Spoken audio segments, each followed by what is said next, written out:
Chapter 19. Hatchet. Treasure. Unbelievable riches. He could not believe the contents of the survival pack. The night before he was so numb with exhaustion he couldn't do anything but sleep. All day in the water had tired him so much that in the end he had fallen asleep sitting against his shelter wall, oblivious even to the mosquitoes, to the night, to anything. But with false gray dawn he had awakened instantly and began to dig in the pack to find amazing, wonderful things. There was a sleeping bag, which he hung to dry over his shelter roof on the outside, and foam sleeping pad. An aluminum cook set with 4 little pots and 2 frying pans. It actually even had a fork and knife and spoon. A waterproof container with matches and 2 small butane lighters. A sheath knife with a compass in the handle, as if a compass would help him, he thought, smiling. A first aid kit with bandages and tubes of antiseptic paste and small scissors.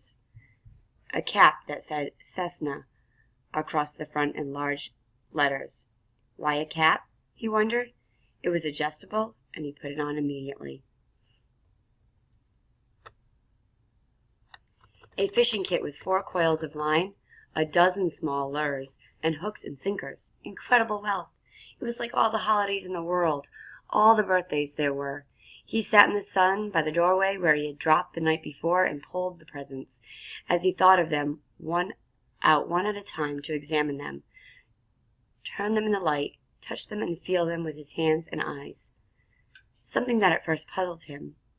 He pulled out what seemed to be the broken-off, bulky stock of a rifle, and he was going to put it aside, thinking it might be for something else in the pack, when he shook it and it rattled. After working at it a moment, he found the butt of the stock came off, and inside there was a barrel and a magazine, an action assembly, with a clip and a full box of 50 shells. It was a .22 survival rifle. He had seen one once in the sporting goods store where he went for bike parts, and the barrel screwed onto the stock. He had never owned a rifle, never fired one, but had seen them on television, of course, and after a few moments figured out how to put it together by screwing the action onto the stock, how to load it and put the clip full of bullets into the action. It was a strange feeling holding the rifle. It somehow removed him from everything around him. Without the rifle he had to fit in, to be part of it all, to understand it and use it, the woods, all of it. With the rifle suddenly, he didn't have to know, did not have to be afraid or understand. He didn't have to get close to a fool bird to kill it, didn't have to know how it would stand if he didn't look at it and moved off to the side. The rifle changed him. The minute he picked it up, and he wasn't sure he liked the change very much. He set it aside, leaning it carefully against the wall. He could deal with that feeling later. The fire was out, and he used a butane lighter and a piece of birch bark with small twigs to get another one started, marveling at how easy it was, but feeling again that the lighter somehow removed him from where he was, what he had to know. With a ready flame, he didn't have to know how to make a spark nest, or how to feed the new flames to make them grow. As with the rifle, he wasn't sure he liked the change. Up and down, he thought. The pack was wonderful, but it gave him up and down feelings. With the fire going and sending up black smoke and a steady roar from a pitch-smelling chunk he put on, he turned once more to the pack. Rummaging through the food packets, he hadn't brought them out yet because he wanted to save them until last, glory in them. He came up with a small electronic device, completely encased in a plastic bag. At first he thought it was a radio or cassette player, and he had a surge of hope because he missed music, missed sound, missed hearing another voice. But when he opened the plastic and took the thing out and turned it over, he could see that it wasn't a receiver at all. There was a coil of wire held together on the side by tape, and it sprung into a 3-foot-long antenna when he took the tape off. No speaker, no lights, just a small switch at the top, and on the bottom he finally found in small print, "Emergency transmitter." That was it. He turned the switch back and forth a few times, but nothing happened. He couldn't even hear static. So, as with the rifle, he set it against the wall and went back to the bag. It was probably ruined in the crash, he thought. 2 bars of soap. He had bathed regularly in the lake, but not with the soap, and he thought about how wonderful it would be to wash his hair, thick with grime and smoke dirt, frizzed by wind and sun, matted with fish and foolbird grease. His hair had grown and stuck and tangled and grown until it was a clumped mess on his head. He could use the scissors from the first aid kit to cut it off, then wash it with soap, and then, finally, the food. It was all freeze-dried, and in such quantity that he thought, with this I could live forever. Package after package he took out. Beef dinner with potatoes, cheese and noodle dinners, chicken dinners, egg and potato breakfasts, fruit mixes, drink mixes, dessert mixes, more dinners and breakfasts than he could count easily. Dozens and dozens of them, all packed in waterproof bags, all in different shapes. And when he had them all out and laid against the wall in stacks, he couldn't stand it, and he went through them again. If I'm careful, he thought, they'll last as long as I need them to last. If I'm careful, no, not yet. I won't be careful just yet. First, I'm going to have a feast. Right here and now, I'm going to cook up a feast and eat until I drop, and then I'll be careful. He went into the food packs once more and selected what he wanted for his feast, a 4-person beef and potato dinner, with orange drink for an appetizer and something called a peach whip for dessert. Just add water, it said in the packages, and cook for half an hour or so until everything was normal size and done. Brian went to the lake and got water in one of the aluminum pots and came back to the fire. Just that amazed him, to be able to carry water to the fire in a pot. Such a simple act, and he hadn't been able to do it for almost 2 months. He guessed at the amounts and put the beef dinner and peach dessert on to boil, then went back to the lake and brought water to mix with the orange drink. It was sweet and tangy, almost too sweet, but so good that he didn't drink it fast. He held it in his mouth and let the taste go over his tongue, tickling on the sides, sloshing it back and forth, and then down, swallow, then another. That, he thought, that is just fine. He got more lake water and mixed another one, and drank it fast, then a third, and he sat with that near the fire, but looking out across the lake, thinking how rich the smell was from the cooking beef dinner. There was garlic in it, and some other spices, and the smells came up to him and made him think of home, his mother cooking, the rich smells of the kitchen, and at that precise instant, with his mind full of home and the smell from the food filling him, the plane appeared. He had only a moment of warning. There was a tiny drone, but as before it didn't register. Then suddenly roaring over his head, low, and in back of the ridge a bush plane with floats fairly exploded into his life. It passed directly over him, very low, tipped a wing sharply over the tail of the crashed plane in the lake, cut power, glided down the long part of the L of the lake, then turned and glided back, touching the water gently once, twice, and settling with a spray to taxi and stop with its floats gently bumping the beach in front of Brian's shelter. He had not moved. It had all happened so fast that he hadn't moved.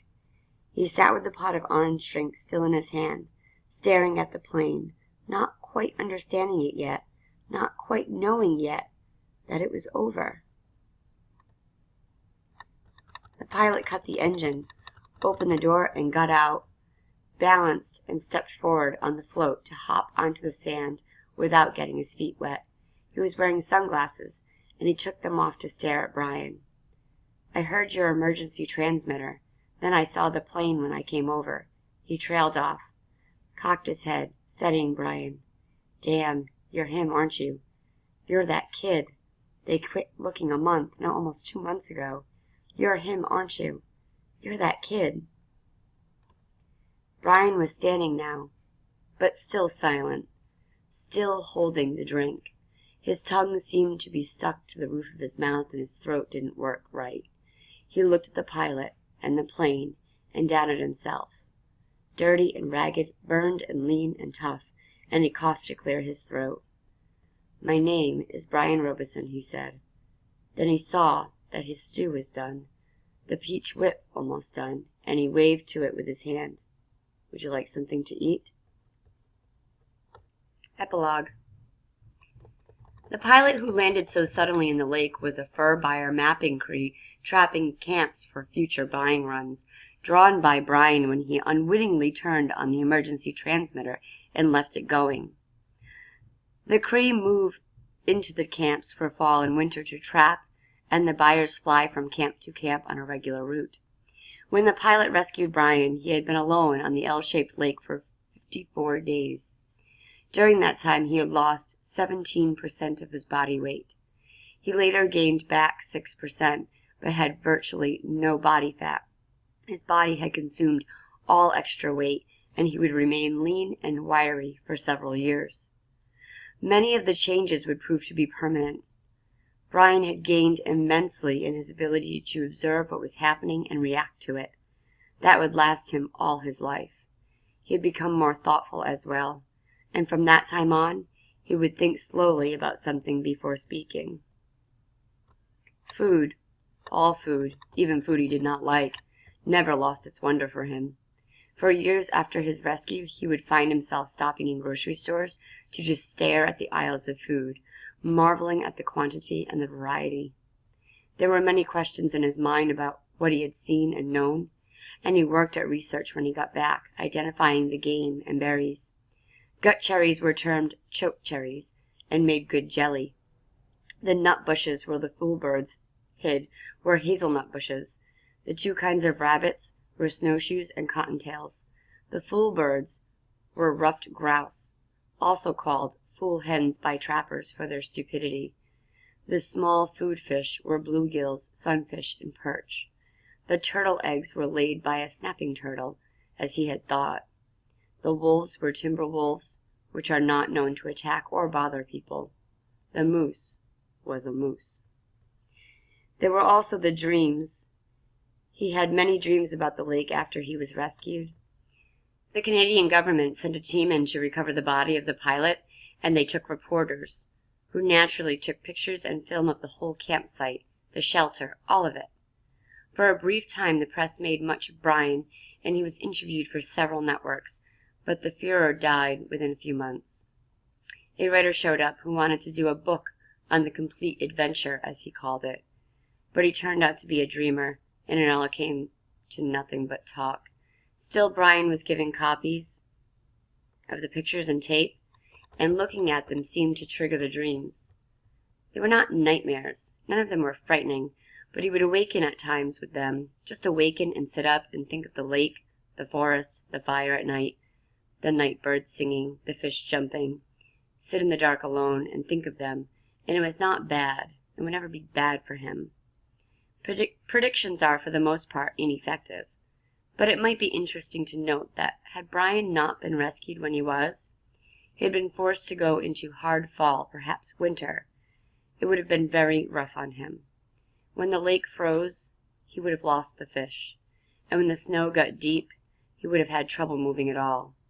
Game becomes something seemingly plentiful in the fall. It's easier to see with the leaves off the brush, but in the winter it gets scarce and sometimes simply non-existent, as predators, fox, lynx, wolf, owls, weasels, fisher, marten, northern coyote, sweep through areas and wipe things out. It is amazing what a single owl can do to a local population of ruffed grouse and rabbits in just a few months. After the initial surprise and happiness from his parents at his being alive, for a week it looked as if they might actually get back together. Things rapidly went back to normal. His father returned to the northern oil fields, where Brian eventually visited him, and his mother stayed in the city, worked at her career in real estate, and continued to see the man in the station wagon.